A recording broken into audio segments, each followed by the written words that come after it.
Well, good morning and welcome everyone here on Time Change Sunday. And with the time change, I expect at the start of this lesson for everybody to be wide awake and extra attentive with the extra hour of sleep. And then maybe not so much by the end of the lesson because you'll be hungry. But we'll try and bear through it. I caught Lawrence eating a granola bar right in between services, and he offered me one. I said, not in the house of the Lord. So my hands are clean. But I could definitely use one right now. So if I start to wobble, it's because I'm hungry. All right. We're in part 6 or 7, I've now lost count, but nearing the end of our series that we've been calling Fearfully and Wonderfully Made. And this lesson is specifically focused on the gift of singleness. A recent study on the psychology of music found that 67% of songs that have been written, this is across every genre, 67% of the songs written since the 1960s have had something to do with love.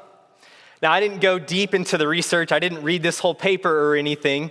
But just anecdotally, we can probably recognize that this has some truth to it, even from your own experience. If you were to write down 10 songs just off the top of your head from any era, chances are that 6 or 7 out of those 10 songs are going to have something to do with love. In fact, they may be love songs themselves.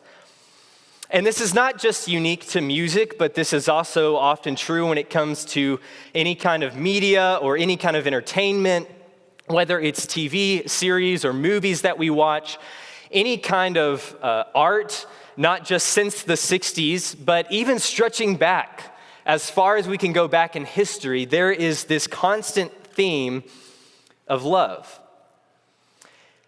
And while we could definitely recognize that since the 1960s, sort of the height of the sexual revolution that now we live in the wake of, we recognize that even aside from that, while we may have disagreements about what love is and how to define love, all of this seems to suggest that at the very core of our humanity, as a fundamental part of who we are as human beings, is this longing to love and to be loved. And what's interesting is that the Bible also opens with a love song. Now, we don't always think of it that way, but after Genesis 1, we come to Genesis 2, and after God has consistently called creation good, after days 1 through 6, he says creation is good, and at the end, he calls it very good. We come to the first thing in creation that God says is not good. And that's when God says it is not good for man to be alone. And so we know how the story goes. Adam is put into a deep sleep, and God takes a part of his side and creates Eve to be, it says, a helper, or we looked at that word in Lawrence's lesson. It's really more like a ally in battle is what the word helper here means, also used of God and of the Holy Spirit. A helper to come alongside and do life with him, to fulfill God's mission and purpose with him. And as Adam awakes from this deep sleep and his eyes are set on his wife, the first woman, Adam breaks out into this first love song. Alas, bone of my bone, flesh of my flesh, she shall be called woman, for she was taken out of the side of man. That's the first love song. Again, we might not be the most poetic thing. Maybe we've evolved in our ability to have a good love poetry. But this is how the Bible opens, with this love song. And it's a beautiful thing, and I think it shows, in essence, what we're all searching for. But the question that this raises is that if this is true, if it is not good for man to be alone, if we're all looking for love to come and save us, if we all want to love and to be loved, then what about those who are single? What about those for whom all those love songs have yet to come true, or perhaps have never or will never come true? What about those who are single? Does that mean that they're somehow incomplete? Does that mean that God is holding back something from them that would otherwise, they would be fully alive and flourishing? Does it mean that they're missing out on what it means to be fully human and to live life to the full? And when thinking about that question as to are singles missing out on what life could be, I think the culture's answer is yes. According to culture, I think the answer would be yes, you're missing out. And here's a good example of that. I've not seen this movie, so I can't condone or condemn, but I don't have great feelings about it. I just know of the movie. It's called 40-Year-Old Virgin. It's with Steve Carell, and the whole premise of the movie is kind of like it sounds. It's a comedy, and the whole premise of this movie is that it's shocking that someone could go through 40 years of their life, roughly 20 years of adulthood, and never have a sexual partner. And the whole premise of the movie is how comical that is. And that, I think, really captures the idea within culture that to not ever have that intimacy, to not ever have that kind of a relationship, there's no way you can be complete without that sexual expression. And so I think, according to culture, the answer as to are you incomplete would be yes, but I think sometimes we answer very similarly within the church, but for different reasons.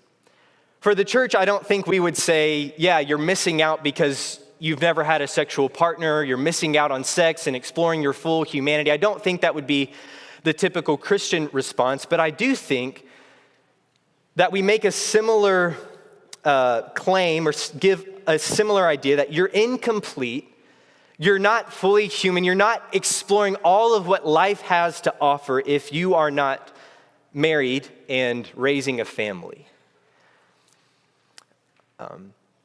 And I think there's a study that helps us kind of see this, right? Maybe you've never said that to someone who is single. I certainly hope you haven't. But sometimes this is the message that can unintentionally be communicated. And here's kind of a study that shows that. So in 2012, there was a study done in the United Kingdom where they surveyed over 3,000 adults within the church. So these are consistent church-going folk. And according to this study, they found that 67% of single people within the church said that they felt as if marriage was the expected and accepted norm. That marriage was the expectation placed on them and everyone else within the church. And it's the only way of living, it's the only pursuit that's really, truly acceptable, that's viewed as valuable and honorable and worth pursuing. 40% reported saying that it seemed like people presumed something was wrong with them if they were single. Why are you not going after this guy or this girl? Or is there something going on that we don't know about?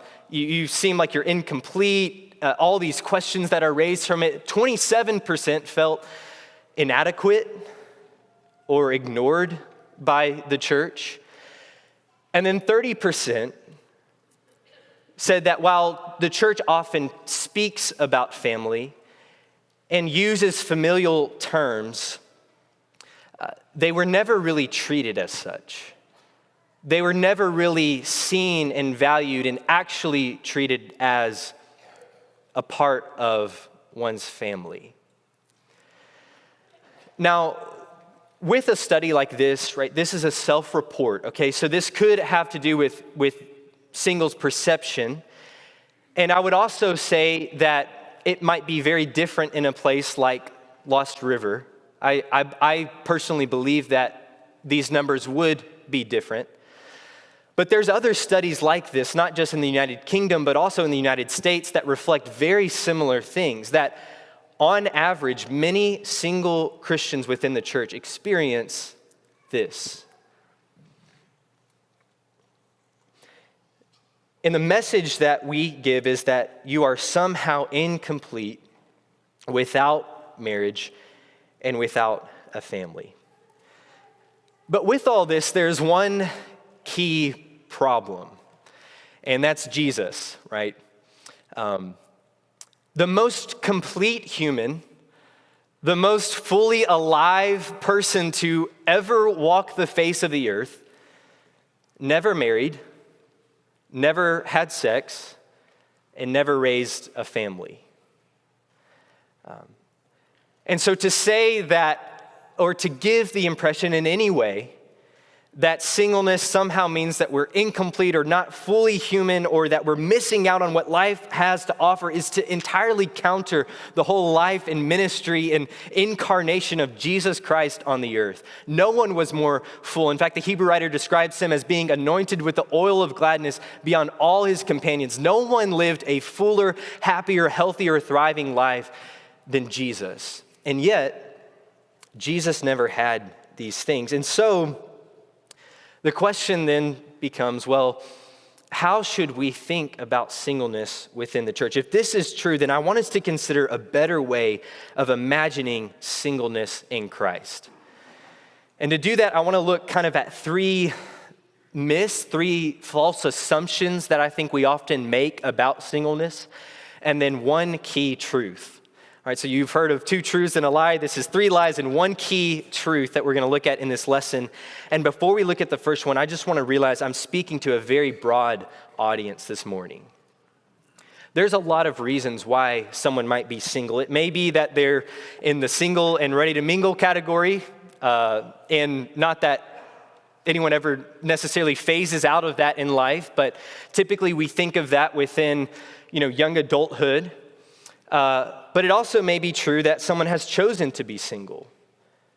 Maybe for whatever reason they realize that marriage is not for them. And this is the life that they've chosen. And Jesus in Matthew 19 actually exalts that. He says, if this is the path you choose, this is a good thing. But that might be the case. Other people maybe have had a spouse that has passed on before them, leaving them now single. And others may have had a spouse that has left. And so I want to recognize that this is a very broad group of people that could be addressed in this sermon, and that some of what's said may apply more to one group than others, and not everything might apply to someone given their particular situation. For example, if there's something that's particularly poignant for someone in young adulthood and kind of in that yet to be married category, that might be very different from someone who is a single father or a single mother. And I want to just recognize that at the sermon, but I believe, here's the central thing, I believe that this sermon is far more tailored focused toward the church as a whole rather than singles within it. So this is a message for all of us and how the church should respond. And so here's the first myth. Myth number one, singleness means a special calling. A special calling. In 1 Corinthians 7, Paul talks about, he uses this phrase, the gift of singleness. And he says, as a concession and not a command, right? So he's not trying to say this is a universal rule. But he says, I wish that all were as I myself am, single. Now that's pretty radical, right? Most people would say, I would never wish that on someone. And yet Paul here says, I wish that everybody was like me. Now this isn't the only thing that Paul says about marriage and singleness. We know Ephesians 5, Paul exalts and honors and thinks very highly of marriage. But here he says, I wish all were as I myself am. But each has his own gift from God, one of one kind and one of another. To the unmarried and the widows, I say that it is good for them to remain single as I myself am. So this is interesting. According to Paul, we shouldn't view singleness as something that is below marriage, beneath marriage, and we shouldn't exalt, on the other hand, exalt singleness above marriage, right? Instead, he says that both are a gift. Both are intrinsically good gifts from God. And I want to recognize how shocking and culturally different this would have been in Paul's day. In the ancient Greco-Roman world, and especially in Jewish culture, so much of your identity and personhood and worth was bound up in marriage, and especially a family, having offspring, having descendants. And yet Paul right here, he elevates singleness to the same status and value and honor as marriage. And I think sometimes we have a tendency to kind of pit the two against each other. This is very common in church history. We see this ebb and flow of saying marriage is the way to go. It's the truly God-honoring, Christ-honoring way that models the marriage of Christ in the church. And so singleness is not as valuable. And then other times in church history, it's that singleness is the way to go. That's the most saintly, holy life to live. If that's your calling, then you're somehow a super Christian. And Paul says, no, it's neither one or the other. Both are good gifts from God that shouldn't be pitted against one another. But the question is, what exactly does Paul mean by this word gift? Well, for many people believe this is a kind of spiritual superpower, is one way of thinking about it. This superpower that is rare and unusual. And the idea is that sexual romantic fulfillment is so essential to our humanity and to our personhood that to actually enjoy singleness means that you must have some kind of special gift or calling from God. And that's what this gift is. In other words, there's some people who are single, and then there are some people who have the gift of singleness. And they're not one in the same. But for Paul, the gift of singleness is not about a special calling, it's about a state of being. If you are single, you have the gift of singleness, just as if you are married, you have the gift of marriage. And this is reflected throughout Paul's writing. When Paul uses the word gift, he almost always is talking about a state of being. In other words, no matter what state you're in, you've got a gift from God. This is your gift. Recognize it, receive it, and then figure out how to use it as a blessing for other people. And so he describes singleness as a gift. In other words, maybe another way of thinking about it is it's an opportunity. There's the opportunity of singleness, there's the opportunity of marriage, and both, I just want us to see, are intrinsically good and valuable. We'll have more to say about the sense in which singleness is a gift in a moment, but that's the first thing. Many people believe that singleness means a special calling, a superpower, but that's just not the case. But the second myth is this. Myth number 2, singleness means a life without intimacy. While Paul describes both marriage and singleness as a gift, it certainly seems like singleness is the gift that nobody really wants, right? You've probably received gifts like that before, and maybe you've pretended and put a smile on your face and you receive it with this kind of forced joy, and maybe that's how a lot of people view singleness. And one of the main reasons for that is because singleness sounds like a death sentence to intimacy. But I want to look at a proverb here, Proverbs 18:24. The Proverbs have a lot to share about friendship, and here it says, one who has many companions, and that I think describes our day and age. We've never been more connected. We've never had more friends, right, through social media and Instagram and Facebook and whatever else it might be. We've never been more connected and had more companions than now. But he says, one who has many companions may come to ruin. It's not enough. But there is a friend who sticks closer than a brother.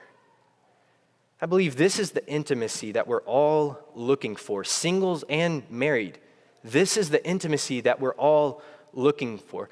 We have relationships within family, but we're looking for something that goes beyond family in a friendship that's stronger than kin, that goes deeper than that. In the great tragedy of our current world in this hyper-sexualized age is that our culture has lost the category of intimate friendship.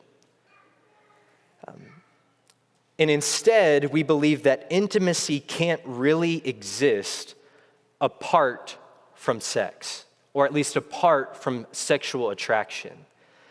Now, if you're among an older generation in the room, that might sound foreign, but for younger generations, this is the case. And on this idea, I think Danielle Treweek is incredibly helpful. She wrote what is in some ways kind of the seminal work on singleness in a book that is titled The Meaning of Singleness.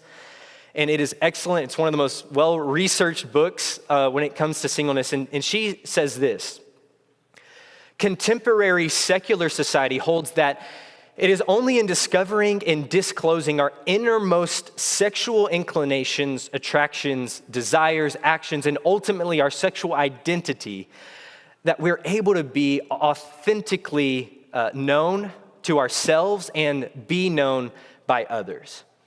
Right? So after examining the post-sexual revolution world, examining different psychologists like Freud and others, here's the conclusion that she comes to. This is what is happening in our age. We look inward and we say the most fundamental part of who I am, the core of my personhood, is this sexual expression. And the only way that I can truly be known by others and to know myself and express who I am is through a sexual relationship. And following up on that, she says that as a result, because sex is now readily seen to be at the very heart of human identity and flourishing, some level of sexual affection or longing is now suspected to potentially complicate, underlie, or even actively inform any human relationship. I think this is certainly what we're experiencing. And I think there are some good examples of this. And the implication is that for singles, it means that you will never have an authentic, lasting, intimate relationship because it all eventually turns into some kind of sexual romantic attraction or experience. And I think this is reflected in a few examples. A while back, I read about three quarters or about a half of the biography on Abraham Lincoln. And it's an excellent biography, and if you know anything about his life story, you know that he had a very, very close companion and dear friend named Joshua Speed. Throughout their friendship, the two shared a bed together for 4 years and later corresponded with letters after they moved away that are filled with deep affection for one another. And we look at that and immediately we do exactly what Danielle Treweek says we do. We immediately suspect that there's something complicating that relationship involved sexually, right? That's where our minds immediately go because it's so ingrained into our post-sexual revolution world. But how about an example from Scripture? The story of David and Jonathan, right? David, after he hears that his dear friend Jonathan has passed, he says, "I'm distressed for you, my brother Jonathan. Very pleasant have you been to me. Your love to me was extraordinary, surpassing," he says, "the love of women." Right? David and Jonathan reflect a friendship that I don't think is really found anywhere else in all of literature in history. It's brought on by Jonathan's affection for David after David kills Goliath. And it says that his soul was knit to David's. They make a covenant relationship that they stick to throughout their life. And even in his death, this is what David says. And here's the point. If that makes us uncomfortable, they're not the problem, we are. The age that we're living in, this hypersexualized world, is the problem. And as a result, it is destroying friendship. And I would say particularly male friendship. And on this, I think C.S. Lewis says it best. He says, those who cannot conceive friendship as substantive love, but only as a disguise or elaboration of eros, of erotic love, betray the fact that they have never had a friend. I think this is where we're at.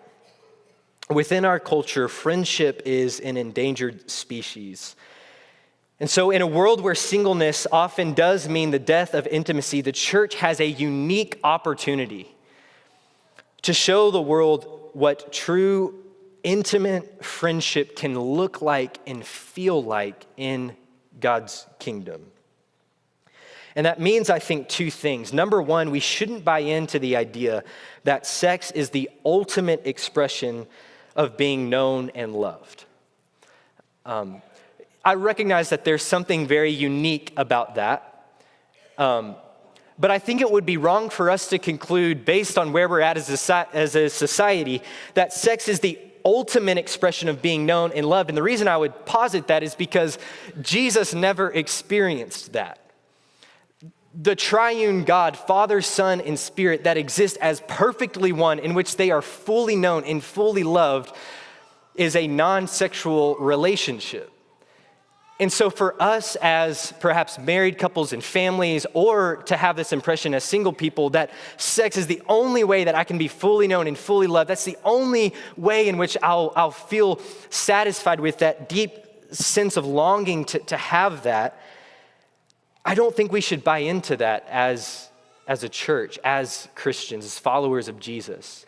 There's more to life than that. There's more to intimacy than that. And part of it is in Proverbs 18:24, that deep, close friendship in Christ. But the other thing, I think, is that we should actively plan and participate in things that foster connection and intimacy. Again, I recognize that within marriage, there is perhaps a depth of intimacy that is unique. But part of the gift of singleness is that there is a breadth of friendship. There is a breadth of intimacy that married people can't really have. And part of that means that as a church, as a collective whole, we should actively plan and participate in things that foster that connection and intimacy. Right? That means beyond these four walls, and I'm so thankful for some of the things that have been going on, for Peyton and for Josh, for heading some of those things up for the guys, and for, I know the women do a lot of that as well, and it's wonderful. I think we should celebrate that, and I think we should excel still more in it. And so that's the second myth, that singleness means a life without intimacy, but it ought not be so for the church. And here's the last thing. Myth number 3, singleness means a life without family. Perhaps the most difficult part of accepting singleness as a gift is that it often leaves people with no biological family. Now, that's not always the case, but it often is the case that it leaves them without a biological family, and often means that they have no family to call their own. It's never my wife or my husband or my son or daughter. It's not having that family to call their own. And for some, that changes. They meet someone and they get married, and so that's not always going to last forever, but for many, that does last a lifetime. And I want to recognize that is really hard. And the Bible, I think, agrees with how challenging that is, because as we looked at in Genesis, it is not good to be alone. And so if that's true, then how could singleness ever be a gift? This is the most challenging part, I think, for singles and for the church. But I think the best place to start in, I guess, debunking this myth is in Mark chapter 3. And there the story is familiar, I think, to many of us. Jesus' mother and brothers, they come looking for him. And Jesus, after he receives news, he says, well, who are my mother and my brothers? He asked to all of them. And then he looked at those in the circle. And can you imagine that moment, right? He knows that there's kind of a crowd outside. His family's there, knocking on the door, wanting to see him for whatever reason it might be. And here he is crowded around. There's this circle, this intimate circle that's close to him. And he looks at them. He doesn't look at the people who asked the question. He looks around the circle. And he says, here are my mother and my brothers. Whoever does God's will is my brother and sister and mother. And in this instant, Jesus, I think, challenges the way we typically think about family. And it doesn't mean that Jesus is against the traditional family. He honors and celebrates that, and I think we should as well. And the integrity of the family is upheld throughout the Bible, and it is a fundamental part of society and a part of the church. But at the same time, Jesus' point is clear. If you are a Christian, then the most important family you have is not biological, it's spiritual. And I know we say that, but do you believe it? And do you live as if that's true? The most important family is not biological, but spiritual. Now, again, Jesus isn't implying that we should neglect family, but I think he's inviting us to reimagine it. I think the whole New Testament is inviting us to reimagine what family really means. And here's part of what I mean by that. Modern culture tends to imagine the family as an isolated entity that is self-contained and self-sufficient. We even use the phrase family unit, as if it's this own single entity. But on this, there's a really helpful author, Sam Albury. He puts it this way in his book, The 7 Myths of Singleness. It's another really great read for this topic. But he says, he kind of puts it in an interesting way. He says the aspiration that many people are given in life is to have a husband, a husband or wife, 2.5 children, a black Labrador, or we would maybe say a golden doodle for Bowling Green. Those are everywhere. A nice house. And then once all that's acquired, once you have all that, well, then you have what you need for doing life. And so you can then pull up the drawbridge and live happily ever after. Now, again, this is a bit of a caricature, but do you see his point? It's as if once we have our family unit, once we're in place, we can just pull up that drawbridge and we're set. And we can hope and pray for the people out there, especially those struggling, helpless singles, but we can live happily ever after. Again, I know I know this is a caricature, but here's what he goes on to say. A sign of this is the way we esteem privacy. The wealthier we become, the more we physically demarcate and separate our family unit from the rest of the world. The drawbridge, meant metaphorically, becomes as literal as we can afford it to be. We want family life to be sequestered. And then he says this attitude all too easily spills into the church as well. Now I want to pause right here and say, I think it's different here. All right, I'm not criticizing our families and things like that. I do think it's different here, but I do think this warns us. I do think this is at the very least preventative of the danger that all of us can fall into. In a church of 600 people where so many families have been here for many generations and have intermarried, and it becomes this wide web of interconnected families. It's a beautiful, awesome thing, but sometimes we can think that we're united around the blood of Christ when we're actually united around the blood of our biological and intermarried families. That's a danger that we can face. I've seen it in other churches. And we can do that unknowingly in a way that excludes people, particularly single people, from feeling fully a part of our family. That drawbridge is up. But then he continues on and he says, the self-sufficient nuclear family is not a concept we see in the Bible. Now, it's not that the nuclear family is not found in the Bible. It's that the self-sufficient family is not found in the Bible. And he says, instead, we see that our spiritual, this is so good, I think, our spiritual family needs our biological family, and our biological family needs our spiritual family.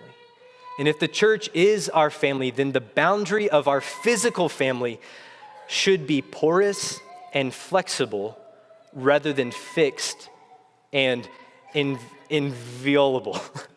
Inviolable. Right? The idea is our houses should be a revolving door. There should be people who have our house keys. And I'm not saying that necessarily in a literal sense. There's important boundaries to be maintained in terms of safety, especially for children, all of that, yes. But here's what he's calling us to. And here is the vision for the church. And imagine what that might look like for you. Imagine what that might look like for your family to maintain a flexible family structure that allows people to truly come in and feel like they belong and feel like they're a part. And again, I've felt that with so many of you, and I'm so grateful. And let's just keep doing that. Let's excel still more in that way. And imagine what that could look like, and that goes both ways. Right? Singles, imagine what it would look like to try and participate in and integrate yourself into a family. Because I believe in a place like this, people do desire that. It's not strange to say, hey, I know you're busy this week. Like, I don't mind if I can come and, help cook dinner or, drop your kids off at sports or whatever it might be. There's ways of, this is a give and take. It takes both. Marriage and family and single people coming together and in imagining what this can look like. But with all of that, here's the promise. We looked at this a few weeks ago, but Jesus, he says, and we don't have time to look at the context, but Mark 10 and verse 28, truly I say to you, there's no one who's left behind house, brothers, sisters, mothers, or father, or children, or lands for my sake and for the sake of the gospel, who will not receive 100-fold. Think about that. 100 times the amount of houses, and later he says lands, and that's not about you're going to have a great estate and portfolio. No, the idea is that through the community, through the fellowship of believers, you will have hundreds of homes all over the world. You will have lands that you would have never imagined that you would belong to and find a home in. And you will find 100-fold brothers and sisters and mothers and children.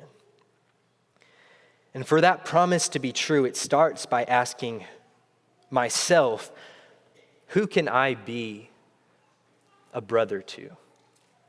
Who can I be a sister to? Who can I be a father or a mother, or who can I open my home to? Who can I make feel like they truly are a part of my family? And imagine if we as a church, week after week, chose to reorder our lives, because I do think it takes some reordered our lives in such a way as to make that vision a reality. Again, I think there's many ways in which we're doing a beautiful job of this. But again, it's a desire to excel still more in that. And so to the world, singleness may mean a life without family, but to the church, I love how Paul puts it, you are no longer strangers and aliens. No one should feel like they don't belong in the church, especially right here in this church family. No one should feel like strangers or aliens, but you are fellow citizens and saints and members of the household of God. And so those are the three myths of singleness, but here's the one key truth. Here's what it all comes down to. The one key truth is this: singleness is a gift from God that reflects the glory of the age to come. In Matthew 22, Jesus is asked a question by the Sadducees who didn't believe in the resurrection and were trying to disprove the credibility of such an idea that we would be bodily resurrected when the Messiah comes. They asked the question, well, what if someone has been married 7 times. Well, who are they going to be married to in the resurrection? That's how they try to catch Jesus. But in response, here's what I want us to see. Jesus says, in the resurrection, they neither marry nor are they given in marriage, but they are like the angels in heaven. Now, Jesus' words are not directly addressed to single people, but the implications for singleness here are profound. As Lawrence pointed out a few lessons back on the meaning of marriage, the Bible is a love story that begins with the marriage of Adam and Eve in the garden, and it ends with that glorious, awesome marriage of Christ and the church. And what that means is that marriage is meant to be a symbol of that ultimate marriage to come. That's what marriage is about. We have marriage. Marriage exists not because it's self-serving in and of itself, but because it is a symbol, a sign that points to a greater reality in which the church will be married to Christ. But what that also means is that singleness is a way of anticipating the state that all of us will one day be in when we'll neither be married nor given in marriage, because we'll be able to fully realize the thing that marriage was pointing to all along. Do you see that here? Jesus says, in the resurrection, in the new creation, there's no longer going to be marriage. Nobody's going to be married nor given in marriage, because we'll be participating in the reality that marriage was meant to point to all along. And we will fully experience union with one another. There'll no longer be sequestered families or a depth of intimacy that 2 people share versus another. We'll all be one, and we'll all know and fully be known. And we'll be in union and wedded to Christ. And I want to ask, do you see the beauty in that? One day there's a love song that will ring true for every one of us. Love will, in fact, come to save us at last, and will awaken to a world in which all our deepest longings to love and be loved will come true. And in a world that is so obsessed and crazed, and I believe ultimately dissatisfied with sex and romance, your singleness can be a way of reflecting the glory that is to come. In other words, marriage may well show us the shape of the gospel, but singleness shows us the sufficiency of the gospel. It's a way of showing the world that Jesus' love is so real and so sufficient and good and meaningful and satisfying that you have actually found all of what you need in him. And that doesn't mean it's easy. In fact, to do that, for singles to take up that calling and to use their singleness as a gift, I think it means that they have to find that intimacy and family in the church. I think for singleness to take up that calling and thrive in it, that's a calling for the church to be who we ought to be. But that's the gift. And the question is, how are you using it? And as we close, I want to answer that with Paul's words back in 1 Corinthians 7, where we started, when he says, I want you to be free from anxieties. Doesn't that sound great?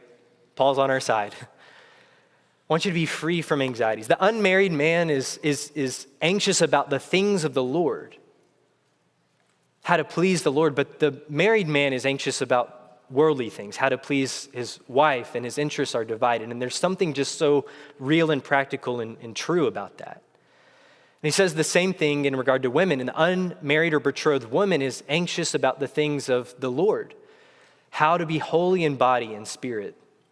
But the married woman is anxious about worldly things, how to please her husband. Again, this is just the reality. This is the way things are. There's distractions. But then he says this. He says, I say this for your own benefit, not to lay a restraint upon you. So he says to the Corinthians, I'm not trying to force you to live a life of singleness. That's not what this is about. But I say this in order to promote good order into, he says, secure your undivided devotion to the Lord.